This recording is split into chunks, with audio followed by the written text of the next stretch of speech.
Hello, welcome to another episode of Behind the Birk. This episode is with casting director Stanzi Stokes.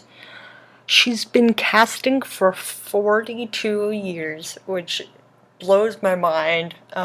She casted movies such as The Terminator in 1984 and Bill and Ted's Excellent Adventure in 1989. Of course, she's casted way more than that, but those are the two most well-known, I guess. So yeah, I hope you enjoy this very special episode.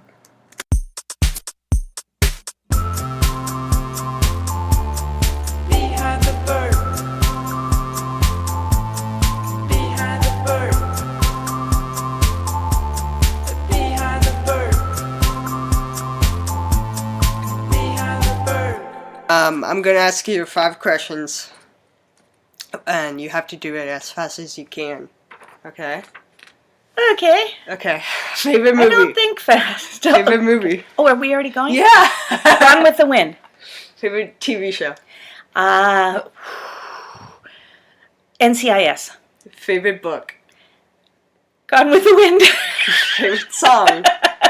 Song. Total Eclipse of the Heart. Favorite color? Purple. Lavender. Favorite place in LA? My home. Okay. That was pretty good, The though. beach. I think that was pretty... The beach, yeah, okay. The beach. Which That's beach? better LA-ish. Which beach, though? I usually go to, we either go, now I've been going to Topanga Beach, because it's Okay. closest. Yeah, I've never been there. Yeah. It's real nice. You just go over Topanga Canyon, and then you're there. Oh, okay. I've never been in Topanga Canyon. Oh. Well, it's very close to here, Topanga Yeah. Canyon Boulevard, and then I just go up and over, and I'm there in like 40 minutes. Whoa. Yep. Okay. How did you get started in casting and this industry? How much time do you have? Give me the short version of the... Okay, I wanted to act, but I got a chance to, in my hometown of Stockton, there was a movie called Bound for Glory, and my first husband and I went in as extras, and the lady needed help in the extras casting department because they had to cast thousands of people for this movie. And so she hired us, so we ended up working in extras casting. And then we moved to LA, and she got her first feature casting job, and she hired me, and the rest is history. I trained with her for 2.5 years and went out on my own. It was just a lucky break, right place at the right time. Yeah. Yeah. So how did that turn into casting? Well, because when she came, when we moved down here, and she got her first job doing, all the actors on Robert Zemeckis' first film, I Want to Hold Your Hand, Spielberg produced, and that's when she hired me as her assistant, and as I said, then for like 2.5 years, we did a lot of like really big movies. Another one with Spielberg, 1941, his only flop, but it was a huge star-studded cast. And then after 2.5 years, I felt I was ready to go on my own. And one of the people I'd worked with, in the past, was more my age, and he and his brother were doing a movie, and they asked me to cast it. So it was Motel Hell. A wonderful, yes. I did a lot of horror movies at first. Oh, okay, I didn't know that. And yeah, a lot of times people breaking into not only acting but casting get horror films. For one, they're like lower budgets and stuff, so sometimes they have to hire newer people. And it turned out great because it led to Terminator. Yeah. That's So, a big one. yeah. So what was the very first movie that you casted? Well, the one that I totally cast on my own was Motel Hell. Motel Hell, Yeah. And I brought back an actor that, again, he had been huge like in the 50s, Rory Calhoun, and he was like this big Western star, gorgeous guy. And when I was casting, his manager sent me, his picture and suggested his name, and I thought he was already dead. because, well, he kind of disappeared, and he Yeah. was, actually at the time, I keep thinking he was so old, but I think he was probably late 60s, 70s, so it's not that Oh old my to me God. anymore. And I thought it was a great idea, because I'd always been a fan of his, and took the idea to the producer and director, and their first words were, "Is he still alive?" Oh my God. Oh no, poor I can guy. say this now because now he has passed away, sadly. But so he came in to, I didn't have him pre-read or anything, of course. And he came in dressed in the character. He was supposed to be this farmer who made these great sausages, kind of like Farmer John. But his secret was he used people meat, human meat. Oh my God. So he comes in dressed in the overalls and like a farmer's hat and brings us sausages. Oh my God. And they just thought that was the greatest. And, we pretty much cast him on the spot. Yeah. Yeah. You brought your sausages. And he was so delightful. And he was so good in the movie. He was really, really good. And we had another actress, I'm pretty sure it was her first big role, Nancy Parsons, who then went on to star in all the Porky's movies, which you probably don't know about Porky's? either. But No, I don't. yeah, it was one of these teen, goofy teen movies, and they did a whole series of them. It was called Porky's? Porky's. Yeah, it was a place called, it was like a restaurant or something, and it was called Porky's. But it was Okay. all about high school kids. Oh. And she plays this mean gym teacher, so. How did you decide on casting as a career? It's really funny, because all my life I wanted to act. High school and college, I was acting. I acted in the Civic Theater in Stockton, won awards. Went to Austria to act. There was an English-speaking theater, and lived over there for a year. And it turned out they only wanted to hire pure English people. And found out that there was another company, an American company, starting. And I went with them and helped them start their theater, and ended up in one of the leads in Blithe Spirit. But then came back, worked on a movie over there too as extras, and ended up as the stand-in for Ava Gardner, who again, you may not remember the name. No, I do. Huge star, yeah. And I didn't look anything like her, but because I spoke German and English, and it was an Austrian and English co-production, Okay. I could be there and translate while I was standing in for Ava. So we came back, and then that's when we came back to Stockton, and they were doing Bound for Glory.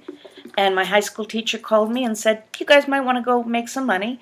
And then that's what happened. Was we went in there, and then we told the lady, well, we just worked on a film, and as stand-ins, and we helped with the extras, and that's why she hired us, Sally Dennison. And I liked it so much, even doing the extras. And so then when we moved to LA, the big thing, oops, almost forgot. I found out while I was on the film in Austria that I don't like being on camera. Oh. I could be in front of 1,000 people on stage and I'm fine. And they Really? wanted to put me in this little bit thing on camera, and I just froze. I was like, uh-oh. And I didn't know about like the on-camera classes. Yeah. They have a lot more of them now, but 40 years ago they didn't. And that I could have gotten used to the camera. Why do you think that is, that you can go on stage and be fine, and then... It's really strange. It's just that eye of the camera looking at me Yeah. made me so uncomfortable, which is why I'm glad this is a podcast. Yeah. You made me very happy. And then once I got that chance when we did I Want to Hold Your Hand, I just loved the casting. And I was still able, through all these years, to use my acting ability, because I would read with the actors, and I would try to give them the best possible reading. A lot of casting directors are very, very bad readers with the actors, and it's harder on the actor. And so I got to kind of keep my acting in, Yeah. and do something I really loved, and working with actors. So I just never went back. I just, after that first movie, was like, nope, this is what I want to do. Yeah. Yeah. For 45 years. Yeah. Excuse me? For 20 years. Actually, I think it's about 40, because I'm still casting. I'm not as much, but I cast 1 or 2 films a year. So 40 years. 40 years. Thank you. Okay. What's your favorite movie that you casted? You know what? The most fun I had casting was Bill and Ted's Excellent Adventure. That's what I thought you were going to say. Yep. I don't know why. Yeah, it was, I could be so creative. Yeah. First of all, doing the huge search for Bill and Ted, I got to go all over the United States. And read actors, and mainly it was Chicago and New York, but I went to a few other places too. Actually, Alex Winter came out of New York, and there were 2 or 3 actors in Chicago that were really good that we brought in for final callbacks, who have now gone on. They star in series, all that. But kind of late in the game, Keanu Reeves walked in the door. And then immediately. That was it. It was one of those, yeah. Oh my God, I found him.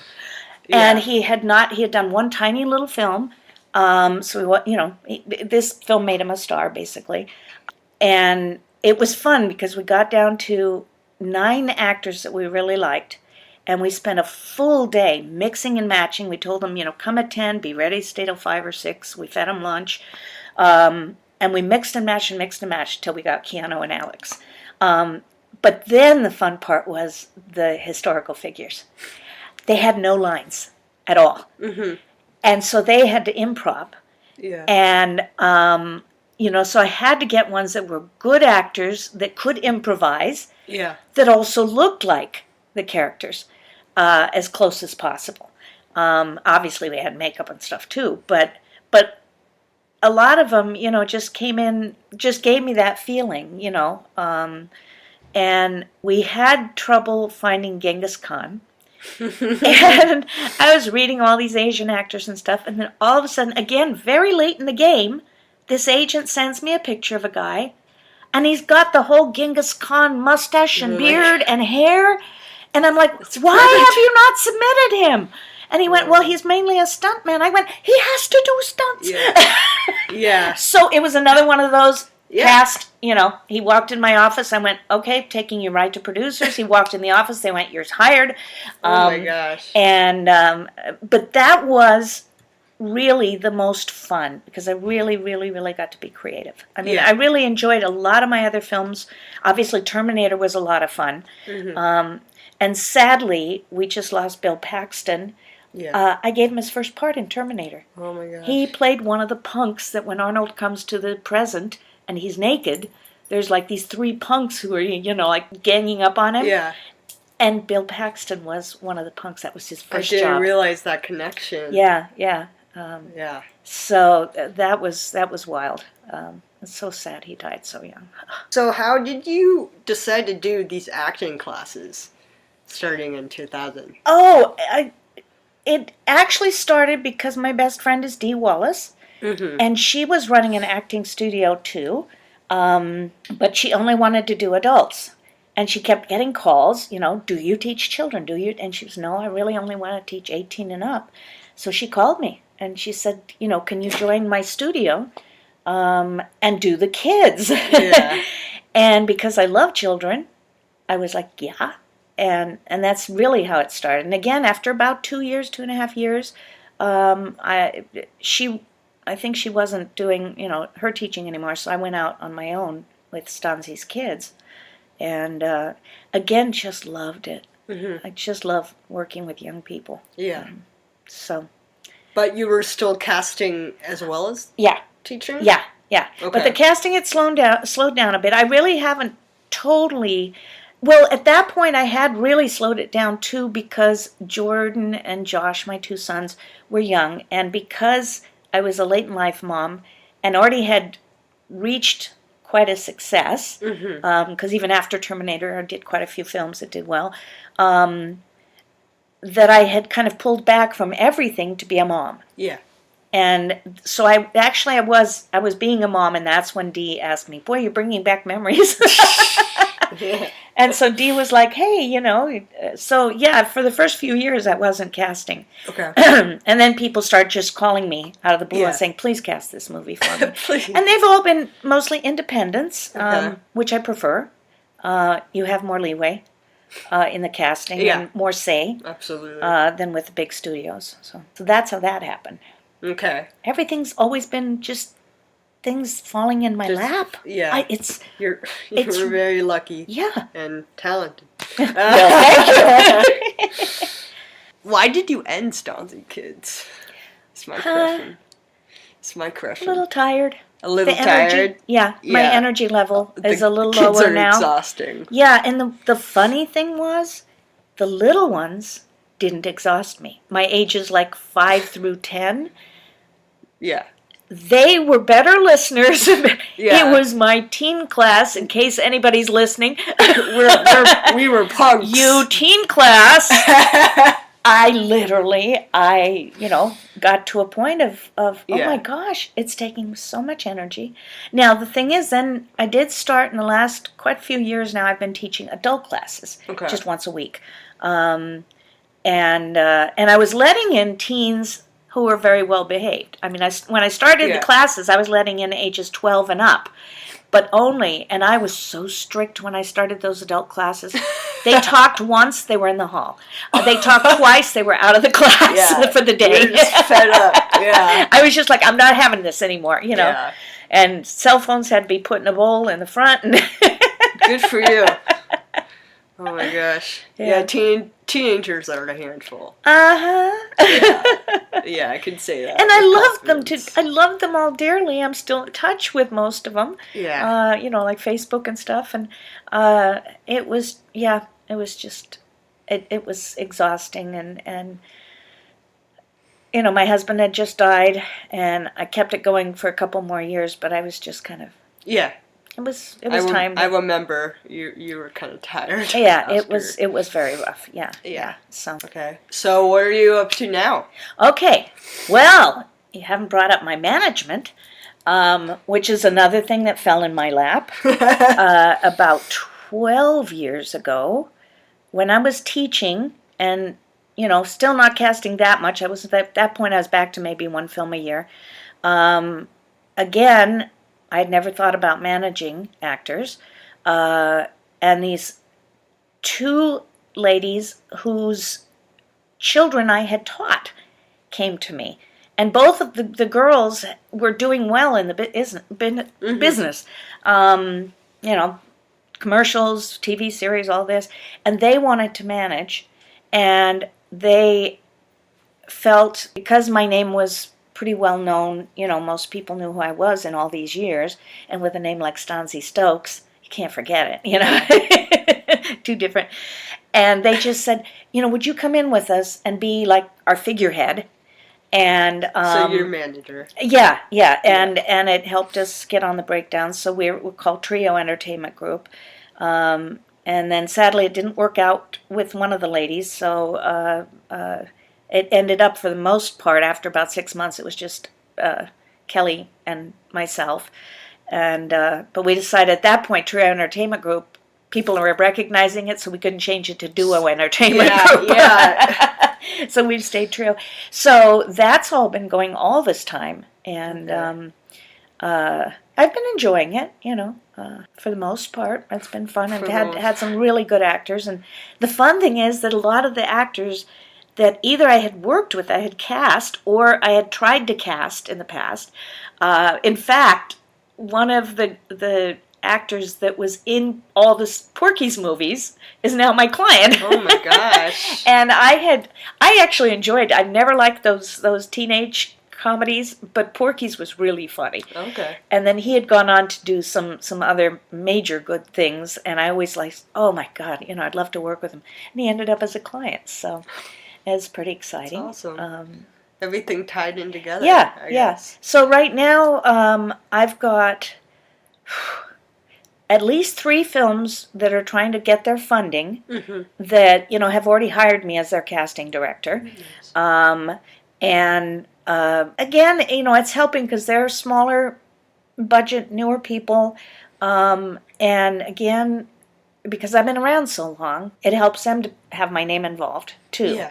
And they know I know so many actors, and I can cast it You have so pretty many fast. connections. Yeah. Yeah, that I've got all the agent connections and all that sort of thing. So literally now just waiting to have one of them get funded, and there's a couple that are quite close. So so that'll be really fun. In fact, I'm reading 2 scripts right now that got sent to me. That I haven't even had a chance to read yet. So Yeah. And the last film I did was called Infamies. I did it at we cast it just about a year ago, and it's an Austrian production. Okay. And the producer and director and writer are Austrians who came over. I did eco casts. They're very big right now, where the actors put themselves on tape and just send their tapes in, and we watch them on our computer. And because they were in Austria and I'm here, we did the EcoCast so they could be watching the auditions, and then we narrowed down to, just about 5-6 actors per role. It was only a 5-character movie. And they came into town for 2 weeks, and, we cast it, and it hasn't shot yet, but... So you don't even need to go to Austria to No, do it? well, they wanted American actors. Oh, okay. Yeah, they actually had cast it. The way I got the job was they had cast it in Austria, and one of my clients is Austrian, and she goes back and forth between here and Austria. And one of my management clients, she got the female lead. There's only one woman in it, and when they decided to go American actors, she said, "Well, my manager happens to be a casting director." And that's how I got the job. And once they shoot, they're flying me over. Yeah. That was my little perk. Was Yeah, you get to go to Austria. I have to be on the set. Yeah. Which usually casting directors are not. Yeah. So I'll be getting a trip to Austria as soon as they finish. They're almost ready. That's exciting. Yeah. So do you want to manage for the rest of your career? I'm not sure. I'm Okay. not sure. It really Okay. depends. If I am enjoying it, and I do have, I've clients that I absolutely love, and one of the things when I was casting that would get me so upset was actors that could not find representation because they didn't have a lot of credits. And even when I was casting, I would bring in actors that didn't have representation. They usually would come in last, because there's a hierarchy. You see the ones from the big agencies, then the next. Of course, yeah. But I was always made sure I brought in some actors, and they were always so good. So when I got into management, I told the other 2 ladies, I said, I want to make sure we take on new people too. It's fantastic, yeah. And that we build, and it's worked out well for the most part. There have been a couple times. We had a real big heartbreak that we had a guy for, I won't mention any names, for 2.5 years. He had 1 credit when he came to us, and then ended up, after 2.5 years of working with him, got a series regular role and proceeded to drop us. Yeah, it happens a lot. guess that It happens, happens a lot, yeah. but it was heartbreaking. And but at least, we got them somewhere. And a lot of the other people that we've started, have and some have stayed with us too, But a lot of times they get lured away by bigger managers, bigger agencies. And it's just part of the business, sadly. I was just about to say that. It's just part of the business. Yeah, the loyalty is not the best. But yeah, I at this point, probably keep managing too, and keep doing the, 1 or 2 films, little films, because that's still my passion. Casting is my passion. And then, continue. Last summer I went down to San Diego and taught improv for 8 weeks to Taiwanese foreign exchange students at a private university. Yeah, I saw that on Facebook. Yeah, it was wild. Well, it was very smart. It's actually run by my ex-husband and his wife, the university. And he was, into acting. He worked on film and did all this before he was a university professor, doctor.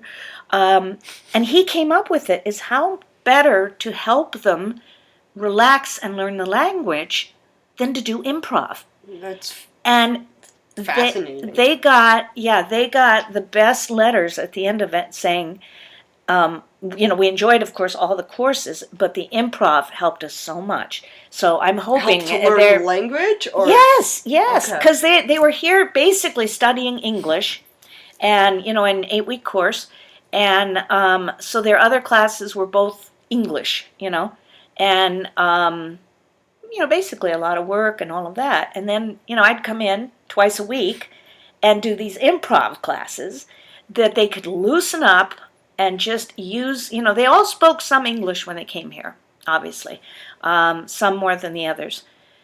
But yeah, by doing improv, and I started with, easy stuff. Easy stuff. If you remember Bus Stop. Oh my God. I They still loved Bus Stop, Oh my and that was a God. real good start, and then I Yeah. had them act like one was a talk show host and the other one was the guest, but they'd ask questions about them, and it made them more comfortable. Plus, we all learned about each other, because, and then slowly but surely they got into all the other improvs. They blew me away. Really? They were so creative. Yeah. That's amazing. So that was really fun, and I'm hoping it's looking good. We'll do it again this summer. Awesome. Yeah. So, thanks for being on this podcast. It You're was an honor. welcome. Oh, I'm so happy, Carly.